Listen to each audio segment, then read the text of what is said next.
স্বামী দীর্ঘদিন যাবৎ বিদেশে থাকে, স্ত্রী দেশে আসার কথা বললে স্বামী এড়িয়ে যায় এবং দেশে আসে না। এখন স্ত্রীর করণীয় কি?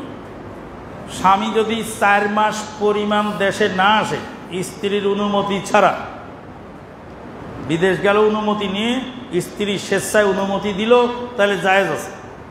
আর যদি স্ত্রীর অনুমতি ছাড়া জোরপূর্বক বিদেশ থাকে 4 মাসের বেশি, 4 মাস পার হয়ে যাওয়ার পরে সেই স্ত্রী সেই স্বামীকে পরিত্যাগ করতে পারে, কোনো সমস্যা নেই। ওইসব স্বামীকে পরিত্যাগ করাই উচিত। ও বিদেশি পেট্রোডলার ঘাটে, আর তার স্ত্রী এদিকে বিপদে থাকে, সময় পায় না। ছেলেপেলেগুলি যারা বিদেশ করে, অধিকাংশ লোকের ছেলেপেলে বিপদগামী, কারণ ওই ছেলে মায়ের কথা শোনে না, আর টাকা ভূতের বেগার বিদেশে পাঠায়।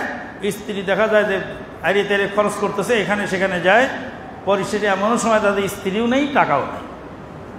কাজেই এই বিদেশ যারা করেন, আর সবচেয়ে বড় জিনিস, আমরা বিদেশে থাকছি দেখছি, বিদেশি যারা প্রবাসী, তাদের দুঃখ কষ্ট শোনার মতো কোনো লোক এই পৃথিবীতে নেই। না সরকার শোনে, না জনগণ শোনে, না আত্মীয় স্বজন শোনে। বাপ মা ভাবে যে ও যেন টাকার খনিতে বাস করে, ও বোধহয় নিজের জন্য অনেক কিছু লুকাইছে। জীবন পানি করে তেজপাতা বানিয়ে দিয়ে তারপরে যায় বাপ মায়ের গালি শুনতে হয়, ভাইয়ের কাছে ভৎসনা শুনতে হয় এবং স্ত্রীর ভৎসনা শুনতে হয়।